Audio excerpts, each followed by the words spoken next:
إن الحمد لله نحمده ونستعينه ونستغفره ونعوذ بالله من شرور أنفسنا ومن سيئات أعمالنا من يهده الله فلا مضل له ومن يضلل فلا هادي له واشهد أن لا إله إلا الله وحده لا شريك له واشهد أن محمدا عبده ورسوله صلى الله عليه وسلم يا أيها الذين آمنوا اتقوا الله حق تقاته ولا تموتن إلا وأنتم مسلمون يا أيها الناس اتقوا ربكم الذي خلقكم من نفس واحدة وخلق منها زوجها وبث منهما رجالا كثيرا ونساء واتقوا الله الذي تساءلون به والأرحام إن الله كان عليكم رقيبا يا أيها الذين آمنوا اتقوا الله وقولوا قولا سديدا يصلح لكم أعمالكم ويغفر لكم ذنوبكم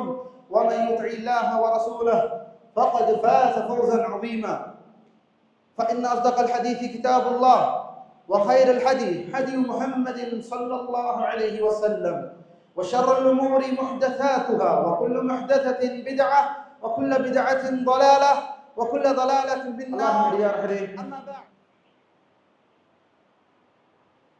أسأل الله عز وجل أن يبارك لنا ولكم الله سبحانه وتعالى நம் அனைவர்களுக்கும் அவனுடைய பாக்கியத்தை தந்தருள் புரிவானாக.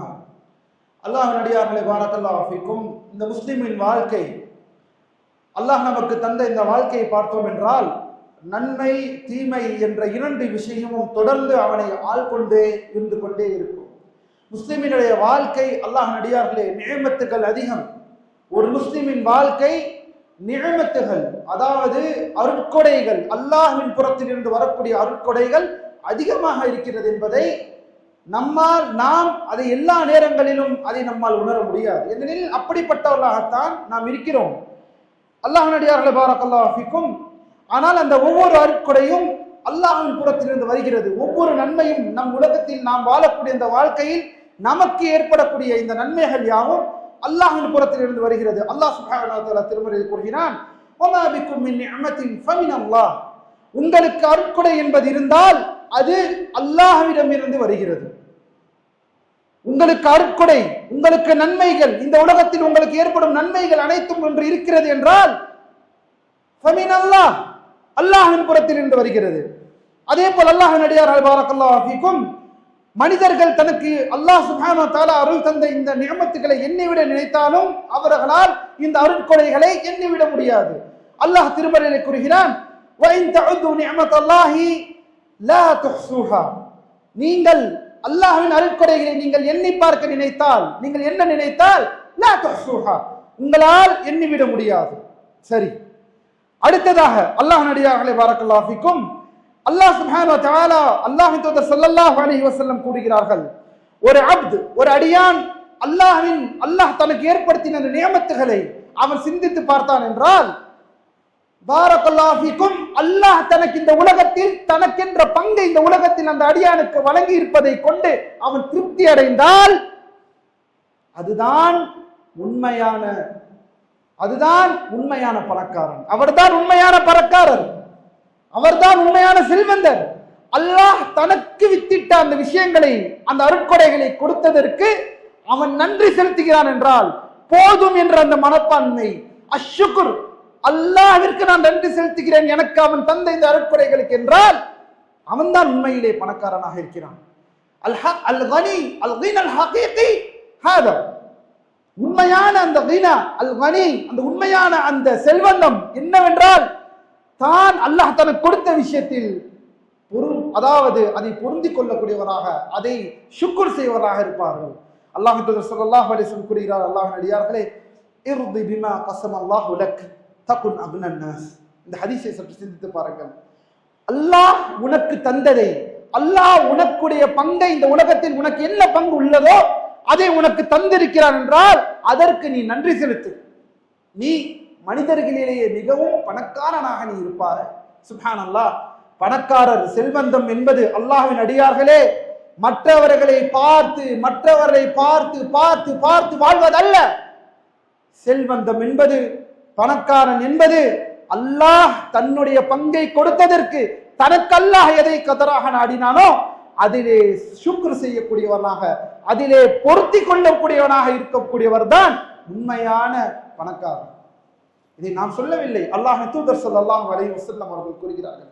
நாம் எவ்வாறு இருக்கிறோம், நம் வாழ்க்கை எவ்வாறு அமைந்திருக்கிறது, யாரை பார்த்து முன்னேறுகிறோம், யாரை பார்த்து கொண்டிருக்கிறோம், யாரோடு நம்மை ஒப்படைத்துக் கொள்கிறோம், யாரோடு நம்மை ஒப்புமை செய்கிறோம். அல்லாஹ்வின் அடியார்களே, ஒவ்வொரு நாளும் இதை விட நாளை அதிகமாக சம்பாதித்து விடக்கூடாதா, இதை விட நாளை அதிகமாக காசை பார்த்து விடக்கூடாதா என்று இந்த உலகத்தில் தேடி தேடி தேடி ஓடிக்கொண்டிருக்கிறோம். ஆனால் அல்லாஹ்வின் தூதரோ இர்தி பிமா கஸமல்லாஹு லக், அல்லாஹ் உனக்கு கொடுத்ததை பொருந்திக் கொள். சுப்ஹானல்லாஹ். இந்த எண்ணம் நம்மிடம் இருக்கிறதா? இப்படி நியமத்துகளுக்கு ஒரு பக்கம் என்றால் அல்லாஹ் சோதனையும் தருகிறான். முஸ்லிம்களுக்கு சோதனையால் அல்லாஹ்வின் அடியார்களே யாரும் சோதனையிலிருந்து விடுபடுவது அல்ல. மனிதர்களில் எல்லோரும், நம்ம அனைவர்களும் ஏதாவது வழியில் சோதனைக்கு உள்ளாக்கப்படுவோம். சிலர் பணத்தினால் சோதனைக்கு உள்ளாக்கப்படுவார், சிலர் கடனால் சோதனைக்கு உள்ளாக்கப்படுவார், சிலர் நோயினால் சோதனைக்கு உள்ளாக்கப்படுவார்கள், சிலர் குடும்ப பிரச்சனைகளினால் சோதனைக்கு உள்ளாக்கப்படுவார்கள், சிலர் ஊருடைய பிரச்சனைகளால் சோதனைக்கு உள்ளாக்கப்படுவார்கள். இவ்வாறு பல பிரச்சனைகள், பல சோதனைகள் முஸ்லிமுடைய வாழ்க்கையில் அங்கங்கு அங்கம் வகித்துக் கொண்டுதான் இருக்கும். ஆனால் இந்த சோதனை எவ்வாறு பார்ப்பது, இந்த சோதனைகளை நாம் எவ்வாறு, நியமத்துகளுக்கு எவ்வாறு நன்றி செலுத்த வேண்டுமோ, நியமத்துகளுக்கு எவ்வாறு போதும் என்ற அந்த மனப்பான்மை வர வேண்டும் என்று நாம் படித்தோமோ, அதே போல் நமக்கு ஏற்படக்கூடிய இந்த அவலங்கள், நமக்கு ஏற்படக்கூடிய சோதனைகளில் முஸ்லிம் எந்த இடத்திலே நிற்க வேண்டும்.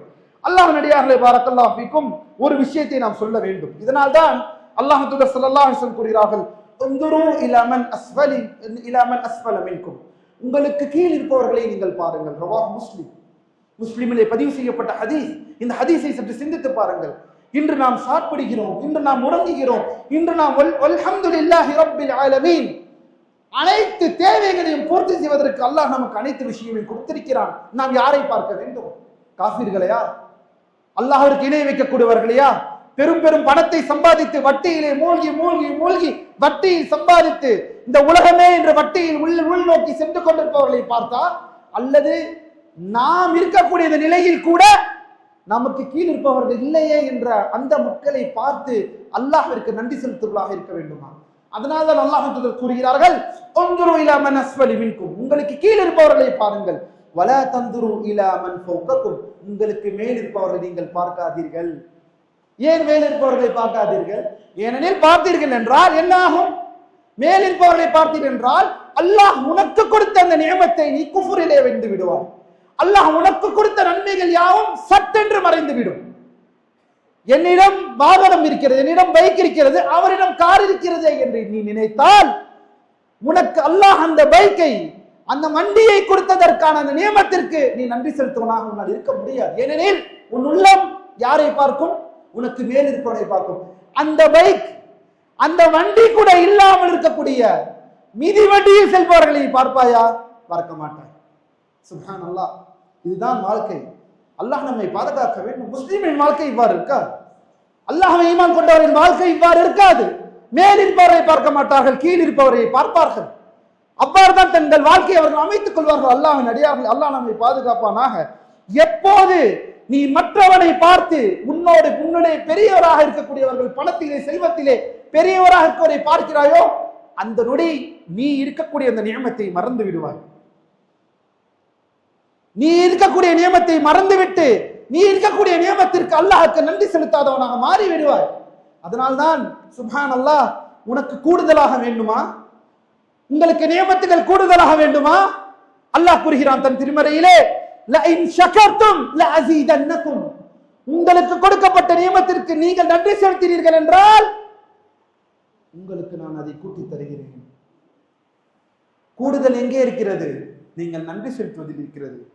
கூடுதல் என்பது மற்றவர்களை பார்த்து பார்த்து பார்த்து உனக்கு அருள்பட்ட அந்த அருட்கொடைகளை மறந்து விடுவதிலே உன்னுடைய நியமத்துகள், உன்னுடைய அருட்கொடைகள் கூடாது என்பதை புரிந்து கொள்ளுங்கள். அல்லாஹ்வின் அடியார்களே, கூட வேண்டும் என்றால் உஷ்குருல்லாஹ், அல்லாஹ்வுக்கு நன்றி செலுத்துங்கள். அல்லாஹ் உங்களுடைய நியமத்தை கூட்டி தருவான். அல்லாஹ்வின் அடியார்களே, பாரக்கல்லாஹு ஃபீக்கும். ஒரு சில விஷயங்களை இங்க இடத்திலே நான் பதிவு செய்ய விரும்புகிறேன். மனிதன் தன்னுடைய இப்படிப்பட்ட நிலையில இருக்கும் பொழுது, மற்றவர்களை பார்க்கும் பொழுது, அந்த எண்ணம் வரும் பொழுது நாம் எப்பேற்பட்ட நியமத்திலே இருக்கிறோம் என்பதை ஒரு முஸ்லிம் அறிந்து கொள்ள முடியும். அந்த சபர் அல்லாஹ் நமக்கு இந்த உலகத்திலே இதுதான் விட்டுத்திருக்கிறான். இன்ஷா அல்லாஹு தஆலா இன்னும் நாம் ஹலாலான முறையில் உழைத்தால் அல்லாஹ் நமக்கும் தரப்போகிறான். அதிகமாக தருவதல்ல பரக்கத். அல்லாஹ்வின் அடியார்களே, அதிகமாக தரப்படுவதல்ல பரக்கத். நீங்கள் கொடுத்தாலும் கொடுக்கப்பட்டிருந்தாலும் அதிலே நிம்மதியை தர வேண்டும், அதிலே நிம்மதி இருக்க வேண்டும். அந்த நிம்மதி இருந்தால் மட்டும்தான் அது உண்மையான தரமான ஒரு செல்வமாக இருக்க முடியும். இவ்வாறு நாம் பார்க்கக்கூடிய விஷயங்கள் சற்று பாரக்கல்லாஹு ஃபீக்கும் உலமாக்கள் கூறுகிறார்கள், அல் ரிதா பாபுல்லாஹில் அஸம் வ ஜன்னத்துத் துன்யா வ சிராஜுல் ஆபிதீன். உலமாக்கள் கூறுகிறார்கள், உலகத்திலேயே முஸ்லிம்களுக்கு மாபெரும் ஒரு சொத்து என்னவென்றால் தனக்கு கொடுக்கப்பட்டவற்றில் அதை பொருந்திக் கொள்வது, அதிலே ஷுக்ர் செய்வது. அது மாபெரும் கேடயம் முஸ்லிம்களுக்கு. அதுதான் இந்த துன்யாவில் இருக்கக்கூடிய ஜன்னத்து துன்யா. அந்த துன்யாவில் இருப்பவர்களுக்கு ஜன்னா, அந்த முஃமின்களுக்கு என்னவென்றால் கொடுக்கப்பட்டவற்றில் நன்றி செலுத்துவார்கள், போதும் என்ற மனப்பானையில் இருப்பார்கள். இந்த எண்ணம் நமக்கு வர வேண்டும். அல்லாஹ்வின் அடியார்களே, அல்லாஹ்வின் தூதர் ஸல்லல்லாஹு அலைஹி வஸல்லம் ஒரு சில விஷயங்களை பாருங்கள். நபி ஸல்லல்லாஹு அலைஹி வஸல்லம் வாழ்க்கை எவ்வாறு இருந்தது தெரியுமா? இன்று நாம் எவ்வாறு உணவுகிறோம்? நம்மளுடைய உணவு பழக்கம் இன்று எவ்வாறு இருக்கிறது? ஒரு நாள் ஒரு வேளை உங்களிடம் கேட்கிறோம் ஒரு கேள்வியை, ஒரு வேளை சாப்பிடாமல் இருக்கிறோமா? ஒரு வேளை சாப்பிடாமல் இருக்கிறோம். அல்லாஹ்வின் அடியார்களே, இந்த ஹதீஸை பாருங்கள். அல்லாஹ்வின் தூதர் ஸல்லல்லாஹு அலைஹி வஸல்லம் வாழ்க்கை எவ்வாறு இருந்தது என்பதை நாம் பார்க்க வேண்டும். ஆயிஷா ரலியல்லாஹு அன்ஹா அவர்கள் அறிவிக்கிறார்கள், நாங்கள் அதாவது 3 முறை ஏறத்தாழ 2 மாதங்களாக அல்லாஹ்வின் தூதர் ஸல்லல்லாஹு அலைஹி வஸல்லம் அவர்களுடைய வீட்டில் நெருப்பு ஏற்றப்படவில்லை. எத்தனை மாதங்கள்? 2 மாதங்கள். சிந்தித்து பாருங்கள். உங்கள் வாழ்க்கை அவ்வாறு இருக்க முடியுமா? உங்கள் வாழ்க்கையை நீங்கள் அவ்வாறு ஆகுமானதாக ஆக்கிக் கொள்ள முடியுமா? 2 மாதங்கள் வீட்டிலே நெருப்பேற்றப்படவில்லை. சுப்ஹானல்லாஹ். அவ்வாறு கேட்கப்படும் போது, அதாவது உணவுகள் சமைக்கப்படவில்லை. அவரை கேட்டார்கள் அறிவிப்பாளர், அந்த நேரத்தில் உங்களை எது வாழ வைத்தது? அந்த நேரத்தில் ஆயிஷா ரலியல்லாஹு அன்ஹா அவர்களே, உங்களை எது வாழ வைத்தது என்று கேட்கிறார்கள். அதற்கு சொல்கிறார்கள், 2 கருப்பு பொருட்கள், அல் அஸ்வதைன். அந்த 2 கருப்பு பொருட்கள். ஆயிஷா ரலியல்லாஹு அன்ஹா அல்லாஹ்வின் தூதர் ஸல்லல்லாஹு அலைஹி வஸல்லம் வாழ்க்கை எவ்வாறு இருந்தது என்பதை நாம் ஒப்புமை செய்ய வேண்டும். அப்போதுதான் தெரியும் நாம் எந்த நியமத்தில் இருக்கிறோம், நாம் எப்படிப்பட்ட சுகபோக வாழ்க்கையில் ஊறிக்கொண்டிருக்கிறோம் என்பது. 2 கருப்பு விஷயங்கள் மட்டும்தான் இருக்கிறது. அது என்ன கருப்பு விஷயங்கள்? 2 கருப்பு பொருள்கள் என்று சொல்லப்படும் அரபி மொழியிலே. 2 கருப்பு பொருட்கள் என்றால், ஒன்று பேரித்தம்பழம், மற்றொன்று குடிநீர். சுப்ஹானல்லாஹ். பேரித்தம்பழத்தையும் தண்ணீரை கொண்டும் 2 மாதங்கள் அல்லாஹ்வின் தூதர் ஸல்லல்லாஹு அலைஹி வஸல்லமும் அவர்களுடைய குடும்பத்தாரும் வாழ்ந்திருக்கிறார்கள் என்றால் நம்மால் வாழ முடியுமா? சிந்தித்து பாருங்கள் அல்லாஹ்வின் அடியார்களே. இந்த நிலையில் நாம் இருக்கிறோம். சுப்ஹானல்லாஹ். அனைத்து நியமத்துகளும் கொடுக்கப்பட்டு பெருசாக பார்த்து சிறிய உணவுகள், சிறிய விஷயங்கள் அனைத்தும் என்ன ஆகிவிட்டது என்று, அனைத்தும் இது ஒரு விஷயமா என்ற அளவிற்கு நியமத்துகளை மதிக்க தெரியாத மக்களாக என்று மாறிவிட்டோம். சுப்ஹானல்லாஹ். ஆனால் இங்கே பாருங்கள், அல்லாஹ்வின் தூதர் ஸல்லல்லாஹு அலைஹி வஸல்லம் சுப்ஹானல்லாஹ் இப்படிப்பட்டவர்களாக இருக்கார்கள். அல்லாஹ்வின் தூதர் இவ்வாறுதான் சஹாபாக்களும் இருந்தார்கள். சஹாபாக்களும் இவ்வாறுதான் பேரித்தம்பழத்தை எடுத்துக்கொண்டு மரத்திலே அடிப்பார்களாம். அல்லாஹ்வின் தூதரோடு பயணம் செய்வார்கள். ஒரு பேரித்தம்பழத்தை எடுத்துக்கொண்டு ஒரு பேரித்தம்பழம், ஒரு ஹதீஸிலே வருகிறது, ஜாபிர் ரலியல்லாஹு அன்ஹு அவர் அடிக்கிறார்கள், ஒரு பேரித்தம்பழத்தை கொண்டு நாங்கள் அந்த நாள் முழுவதும் உணவாக வைத்திருக்கிறோம், அதிலே முறிந்து விடுவோம். பின்பு பசியின் வறட்சியினால் என்ன செய்வோம் தெரியுமா? எங்களுடைய ஈட்டியை கொண்டு மரங்களில் கிளைகளை அடித்து அந்த இலைகளை உண்டு எங்கள் வாய் சோவையாகிவிட்டது என்று சுப்ஹானல்லாஹ் சஹாபாக்கள் அறிவிக்கிறார்கள். மர இலைகளை சாப்பிடுவார்களாம். சுப்ஹானல்லாஹ். நாம் இவ்வாறு இருக்கிறோம். இப்போது சொல்லுங்கள், நீங்கள் இருக்கக்கூடிய இந்த விஷயம், இந்த நிலை நியமத்தா அல்லது மற்றவர்களை பார்த்து உங்களுக்கு மேல் இருப்பவர்களை பார்த்து வாழ்வது வாழ்க்கையா? எங்கே செல்கிறோம் அல்லாஹ்வின் அடியார்களே? சுப்ஹானல்லாஹ். இன்னும் சொல்ல போனால் அஹ்லுஸ் சுஃபா கேள்விப்பட்டிருக்கிறீர்களா? அஹ்லுஸ் சுஃபா கேள்விப்பட்டிருக்கிறீர்களா? அல்லாஹ்வின் அடியார்களே, பாரக்கல்லாஹு ஃபீக்கும். கவனியுங்கள். அபூ ஹுரைரா ரலியல்லாஹு அன்ஹு இருக்கிறார்கள். அஹ்லுஸ் சுஃபா என்றால், அன்று மஸ்ஜித் நபவியிலே அல்லாஹ்வின் தூதர் ஸல்லல்லாஹு அலைஹி வஸல்லம் அந்த பள்ளியிலே ஒரு சில கூட்டம் ஏறத்தாழ 400 பேர் என்று ஹதீஸில் வருகிறது, கூறப்படுகிறது. இவர்கள் யார் என்றால் முழுக்க முழுக்க கல்வியை படிக்கக்கூடியவர்களாக இருப்பார்கள். எந்த விதமான ஒரு அத்தியாவசிய தேவையும் பூர்த்தி செய்யாத ஒரு மனிதர்களாக இருப்பார்கள். அவர்களுக்கு ஆடை நிலையை அபூ ஹுரைரா ரலியல்லாஹு அன்ஹு அவர்களை விவரிக்கிறார்கள். அவர்களுடைய ஆடை நிலை எவ்வாறு இருந்தது என்பதை விவரிக்கிறார்கள். கவனியுங்கள், சத்திய சஹாபாக்கள், கல்வியை படிக்க வந்த மாணவர்கள், அல்லாஹ்வின் தூதர் ஸல்லல்லாஹு அலைஹி வஸல்லம் பள்ளியில் ஓரமாக தங்கக்கூடியவர்கள். அவர்களுக்கு வீடு இல்லை, வாசல் இல்லை, உணவில்லை, உடை இல்லை, எதுவும் இல்லை. அவர்களை பற்றி அபூ ஹுரைரா ரலியல்லாஹு அன்ஹு அவர்கள் சொல்வதை நீங்கள் கேட்கிறீர்களா? கவனியுங்கள், சுப்ஹானல்லாஹ். நான் அஹ்லுஸ் சுஃபா மக்களில் 70 பேரை பார்த்தேன். அவர்களில் ஒருவரும் மேலாடையை கொண்டிருக்கவில்லை. அவர்களில் ஒருவரும் உடுப்பதற்கு மேலாடையை கொண்டிருக்கவில்லை. உடுப்பதற்கு, இந்த உடையை உடுப்பதற்கு மேலாடை அவர்களிடம் இல்லை. இன்னும் சிலர் அவர்களுடைய துணி கீழ் துணி மட்டுமே இருந்தது. சிலருக்கு நடுக்கால் வரைக்கும் வந்திருக்கிறது, சிலருக்கு சுப்ஹானல்லாஹ் சிலருக்கு குதிகால் வரைக்கும் தான் வந்திருக்கிறது, மேலாடை இல்லை. இவ்வாறு தான் அவருடைய ஆடையாக இருக்கிறது என்றால் எப்படிப்பட்ட ஒரு ஏழ்மையிலே அவர்கள் வாழ்ந்திருப்பார்கள், எப்படிப்பட்ட அந்த ஏழ்மையிலே வாழ்ந்திருப்பார்கள். இவர்களில் ஒருவர் அபூ ஹுரைரா ரலியல்லாஹு அன்ஹு. இது வாழ்க்கையா? நாம் வாழ்ந்து கொண்டிருப்பது வாழ்க்கையா? அல்லாஹ் உங்களுக்கு இத்தனை நியமத்தையும் கொடுத்தும் அல்லாஹ்வுக்கு நன்றி செலுத்துவதில்லை. எப்படி உங்களுக்கு கூட்டி கொடுக்கப்படும் நியமத்துகள், நீங்கள் நன்றி செலுத்தாமல் போதும் என்ற அந்த மனப்பான்மைக்கு வராமல் உங்களுக்கு நியமத் எவ்வாறு கூட்டி கொடுக்கப்படும்?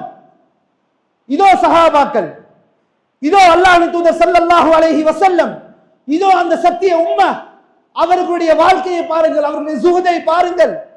அவ்வாறு அல்லாஹ் நம்மை வைத்திருக்கிறான்? அப்படி வைக்கவில்லையே. எல்லா விதமான தேவைகளையும் அல்லாஹ் நமக்கு தந்திருக்கிறானே. அதற்கு நன்றி செலுத்தி இந்த இபாதத்தை முழுமையான நிலை அல்லாஹ்வுக்கு இணை வைக்காமல் வாழ்ந்து மரணிப்போமா? அல்லது இணை வைப்பாளர்களை பார்த்து பார்த்து பார்த்து, நமக்கு மேல் இருப்பவர்களை பார்த்து பார்த்து இந்த உலகத்தில் அவரோடு போட்டி கொண்டிருப்போமா? அல்லாஹ் நம்மை நேர்வழியிலே செலுத்த வேண்டும். அல்லாஹ்வின் அடியார்களே, அல்லாஹ் நம்மை நேர்வழியிலே செலுத்துவானாக. وأقول قولي هذا واستغفر الله لي ولكم واستغفر لجميع المسلمين من كل ذنب فاستغفروه إنه هو الغفور الرحيم.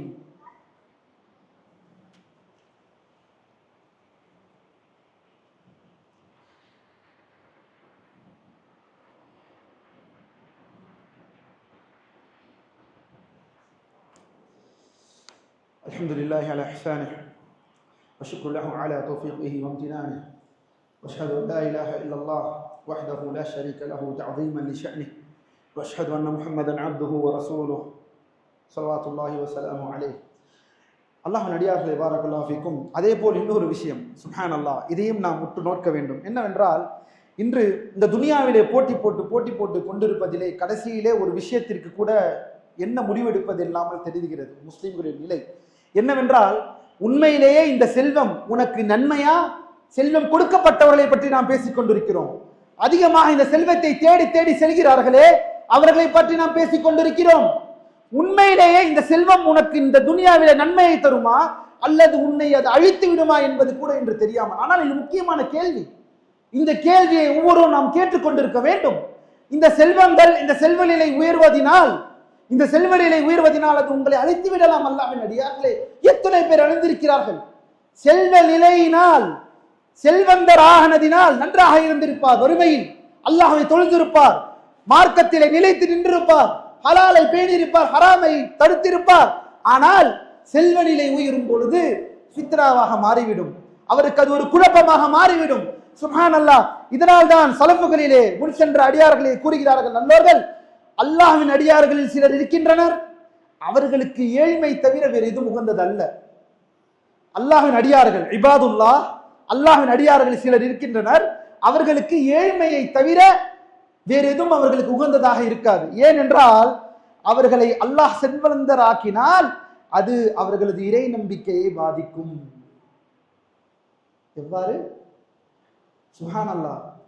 அல்லாஹ் ஏனெனில் அவர்களை செல்வந்தர்களாக்கினால் அது அவர்களுடைய இறை நம்பிக்கையை பாதிக்குமாம். சுப்ஹானல்லாஹ். அதனால்தான் அல்லாஹ் அளந்து வைத்திருக்கிறான். நமக்கு அல்லாஹ் நன்மையை நாடுகிறான். நமக்கு மற்றவர்களை போல இந்த ஆசை இல்லை என்றால் அல்லாஹ் உனக்கு நன்மையை நாடுகிறான் என்று நாம் நினைத்துக் கொள்ள வேண்டும். அல்லாஹ் நம்மை பாதுகாப்பானாக. அல்லாஹ் அடியார்களே, பாரக்கல்லாஹு ஃபீக்கும். இன்னும் சொல்கிறார்கள் பாரக்கல்லாஹ், அல்லாஹ் உனக்கு வழங்கியவற்றில் எந்தெந்த இருந்தாலும் அதை மனதில் திருப்தியுடனும் அமைதியுடன் ஏற்றுக்கொள்ளக்கூடிய மனப்பான்மை அல்லாஹ் நமக்கு தந்தரில் புரிவானாக.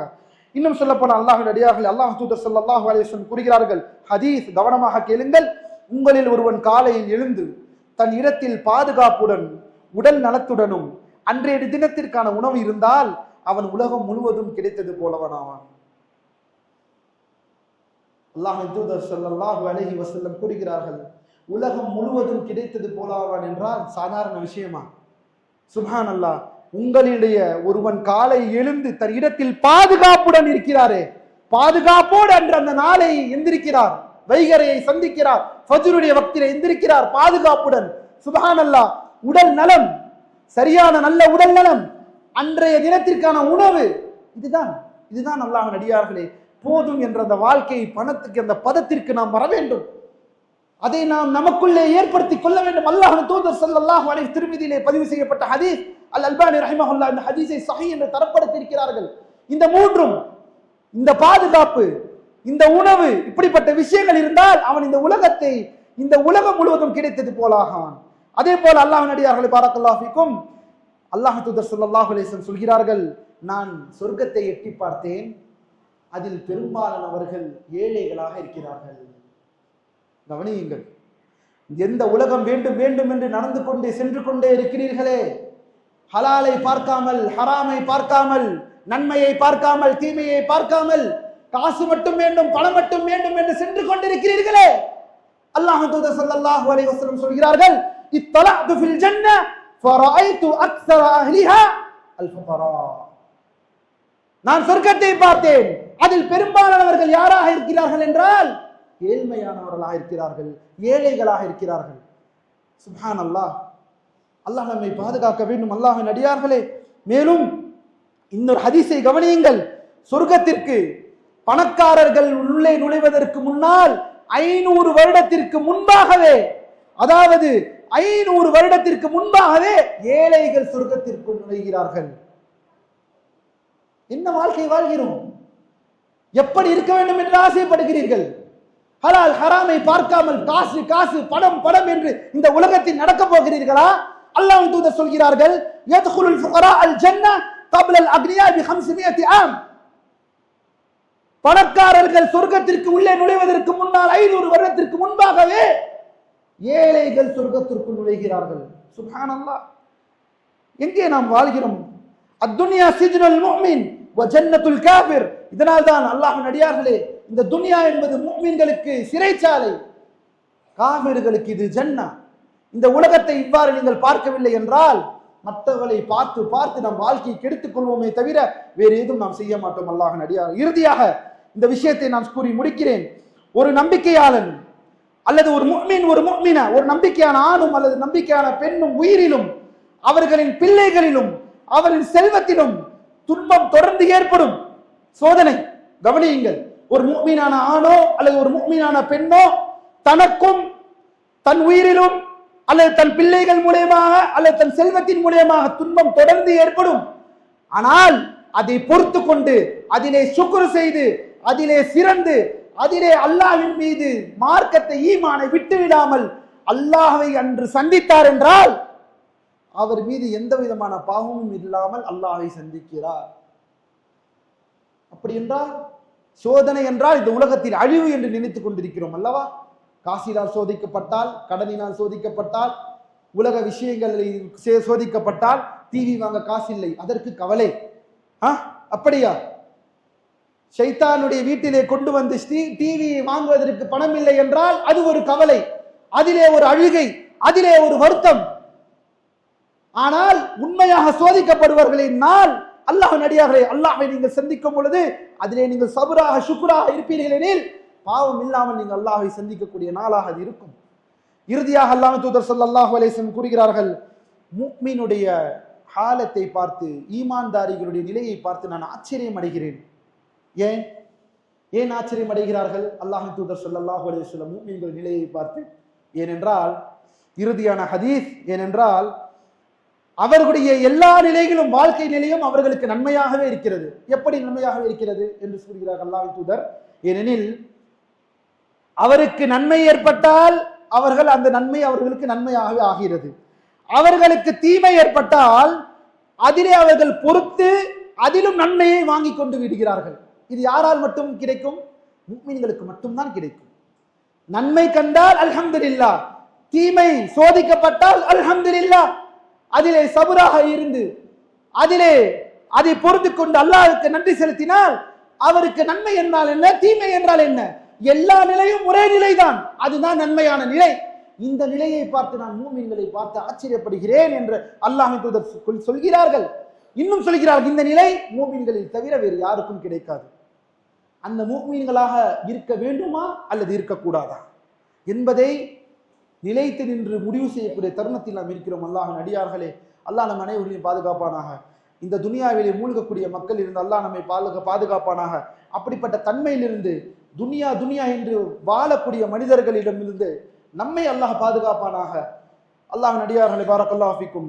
இன்னல்லாஹ வ மலாயிகத்தஹு யுஸல்லூன அலன் நபி யா அய்யுஹல்லதீன ஆமனூ ஸல்லு அலைஹி வ ஸல்லிமூ தஸ்லீமா. இபாதல்லாஹ், இன்னல்லாஹ யஅமுருக்கும் பில் அத்லி வல் இஹ்சானி வ ஈதாஇ ذில் குர்பா வ யன்ஹா அனில் ஃபஹ்ஷாஇ வல் முன்கரி வல் பகி يعظكم لعلكم تذكرون فاذكروا الله يذكركم واشكروه على نعمه يزدكم ولذكر الله أكبر والله يعلم ما تصنعون.